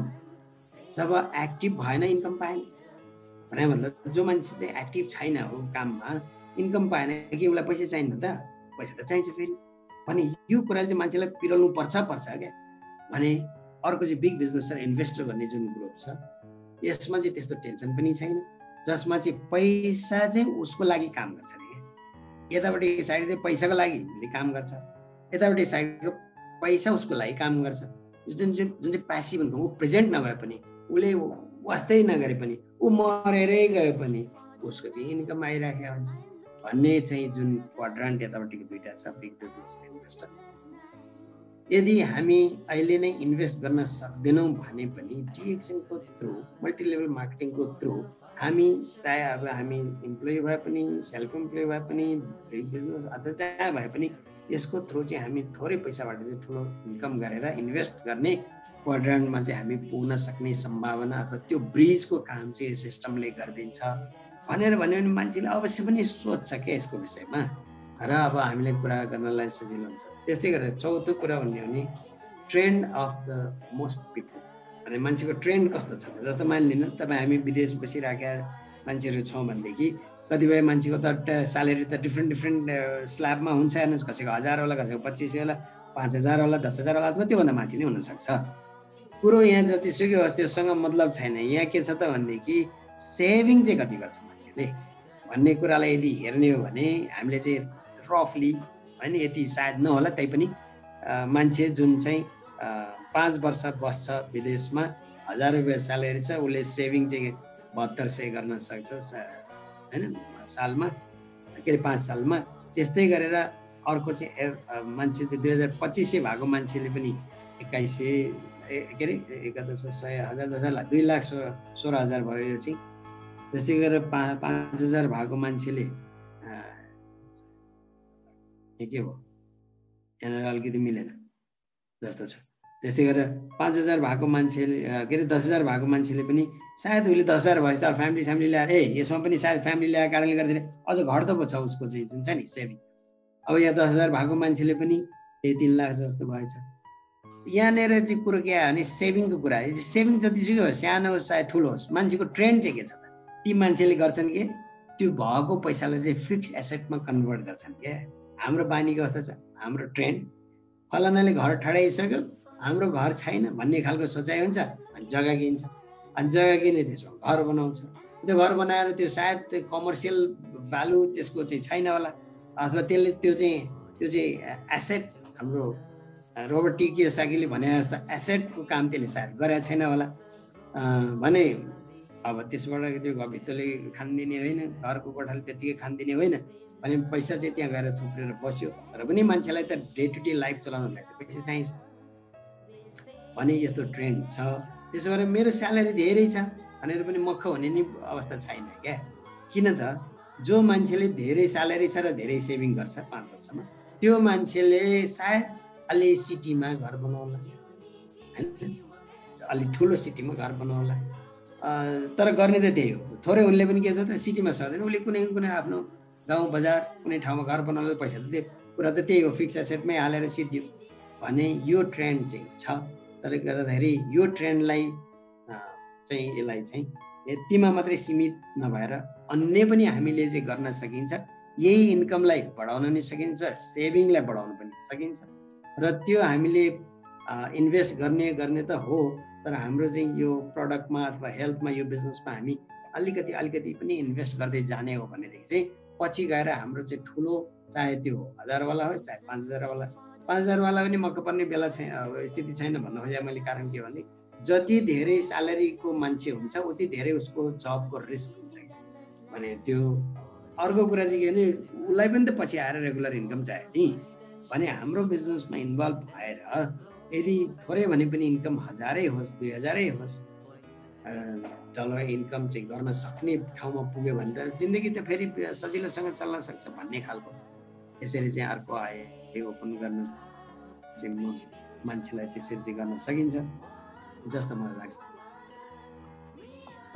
त्यस्तै गरेर अर्को चाहिँ हाम्रो चाहिँ कुरा गर्ने भने वाट आर द अप्सन। अब अप्सन्सहरू चाहिँ के छ त मान्छेहरूलाई, मान्छे फर्केर गयो होइन, त्यो चाहिँ के अरे घर बनाउने फिक्स एसेटमा हाल्नेतिर सोचेन अरे अप्सनहरू के छ त भनेर यदि हामीले हेर्ने हो भने स्टेसनरीको दोकान राख्ला कसैले, कसैले ट्रेडिङको काम गर्ला, कसैले रेस्टुरेन्ट ग्रोसरी गार्मेन्ट्स यावत कुराहरू चाहिँ सायद कम्प्युटरको यस्तो दोकान के राखेर कुनै मेन्टेनेन्सको अथवा कोही पेन्टर छ भने पेन्टर सेन्टर काम जाने यस्तो सायद गर्न सक्ला।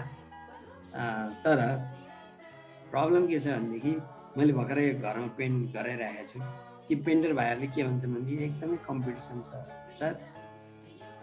एउटा भन्नु त भनेको थियो, अर्कैले गएर गरिदिने हो कि त्यहाँ मान्छेहरू काम पाएको छैन, कम्पिटिसन बढ्ता छ, त्यसले गर्दाखेरि काम पाउन पनि गाह्रो छ भनेर अब त्यहाँ रिस्क फ्याक्टरहरू पनि अन्य कुराहरूले भन्दै थियो। अब त्यो सब कुराहरू नभनौँ, तर मैले भन्न खोजेको कुरा चाहिँ के हो भनेदेखि हामीले जे गरे पनि अहिले त हामी मान्यो यदि हामी विदेशमा छौँ भनेदेखि हामीले आएर यी भनिएका कुराहरूको कुनै पनि बिजनेस हामीले सुरु गर्न थाल्यौँ भनेदेखि त्यो बिजनेस पर्टिकुलर त्यही बिजनेस गर्ने मान्छे यहाँ अलरेडी छन् क्या, कुनै पनि कन्ट्रीमा त्यो काम गर्ने अलरेडी छन्, तिनीहरूसितै कम्पिटिसन गर्ने हो, उनीहरू जमेर बसेका छन्। हामीले सायद त्यो किसिमले चाहिँ काम गर्ने र अथवा त्यो किसिमले चाहिँ इस्टाब्लिस हुन हामी धेरै समस्या पर्ला, धेरै सङ्घर्ष गर्नुपर्ने हुनसक्छ। भने यहाँ अन्तिममा कुरो चाहिँ के आयो भनेदेखि पछि गएर त हामीले त गर्ने त बिजनेसै रहेछ नि त, यी मध्येको कुनै न कुनै होइन, कसैको ट्राभल एजेन्सी होला के होला। अब बिजनेस गर्ने कति वर्ष पछि फर्केर आउने हो यदि विदेश बस्नेहरूलाई मैले भन्दैछु है, कति वर्ष बस्ने हो बाहिर थाहा छैन, कति वर्षपछि आउने हो थाहा छैन। त्यति बेला पछि आइसकेपछिको चाहिँ बिजनेसको चाहिँ यो मोडल कस्तो किसिमको हुन जाने हो, अहिले नै जुन ट्रेडिसनल सिस्टमबाट चलेका बिजनेसहरूको अलिक हालत खराब भइसकिसक्यो, बरु अनलाइन यस्तो कारणहरूको चाहिँ अहिले बिजनेस हुन सक्ने सम्भावनाहरू देखिया छ। तर अझै पनि भन्न सकिन्न पछि गएर अझै कस्तो किसिमको रूप यसले लिने हो भनेर।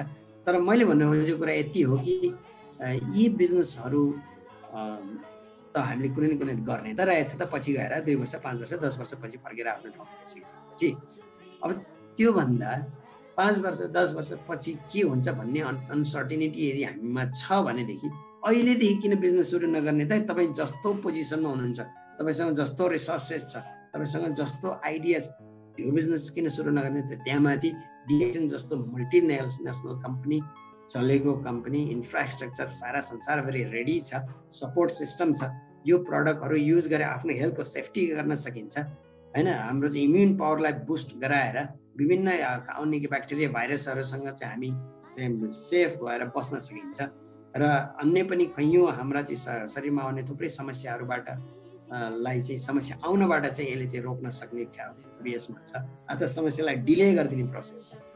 एन्टी एजिङ पावर यसमा छ, सबभन्दा खुसी हुनुपर्ने कुरा यहाँनिर भने यस्तो प्रडक्टको चाहिँ बिजनेस अहिलेदेखि आफू जे गरिरहेको छ त्यसलाई डिस्टर्ब नहुने पार्ट टाइमको रूपमा हामीले अहिले लिइराख्यो भने 2 वर्ष 5 वर्षपछि हामी आफ्नो ठाउँ फर्केर जाँदा त हामीले गर्छु भनेर सोचेको स्टेसनरी ट्रेडिङ अथवा ग्रोसरी के रेस्टुरेन्ट ट्राभल एजेन्सी यस्तो त हामीले सायद गर्न मन नलाग्ने हुनसक्छ, किनभने त्यो बिजनेस अलरेडी डेभलप भइसकेको छ र त्यो बिजनेसको तपाईँलाई अलरेडी के भन्छ त थाहा हुन्छ।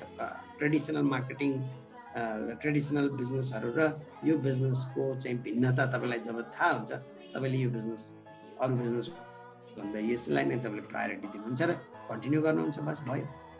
त योभन्दा तपाईँसँग कुनै इनोभेटिभ आइडिया छ त भनेर सोध्नु नै, अनि उहाँले के भन्नुहुँदो रहेछ। अवश्य पनि मलाई लाग्छ यति कुरा भनिसकिसकेपछि उहाँहरूको चाहिँ अलरेडी के भन्छ त भनेदेखि दिमाग अथवा आँखा खोलिसकेका हुनसक्छ। त त्यसले गर्दाखेरि उहाँहरूले चाहिँ अवश्य पनि हाम्रो बिजनेसलाई प्रडक्टलाई एक्सेप्ट गर्ने बाटो हुन सक्छ भन्ने मलाई लागेको कारणले गर्दाखेरि यो हाम्रो के भन्छ 5वटा प्रडक्टको बारेको मान्छेको आँखा खोल्ने तरिका 5वटा बिजनेसको बारेको मान्छेको आँखा खोल्ने तरिकाको बारेमा चाहिँ मैले तपाईहरुलाई चाहिँ यो कुरा शेयर गरेँ। मलाई लाग्छ तपाईहरुलाई अवश्य हेल्पफुल हुन सक्छ तपाईहरुको आफ्नो बिजनेसलाई अगाडि बढाउनमा भन्दै मैले तपाईहरुबाट अहिलेको लागि बिदा हुन चाहन्छु र फेरि यस्तै मौकामा फेरि हामी अब आज नै भनिहालौँ तपाईहरुलाई 25 सेप्टेम्बरमा चाहिँ हाम्रो वर्कसप हुन गइरहेको छ र हाम्रो चाहिँ डिजिटल क्याम्प हुन गइरहेको छ। त्यसमा अवश्य पनि हामी भेट भइहालिन्छ। तबसम्मको लागि तपाईहरुसँग एक दुईवटा क्वेशन छ भने लिने र तबसम्मको लागि म तपाईहरु सबैबाट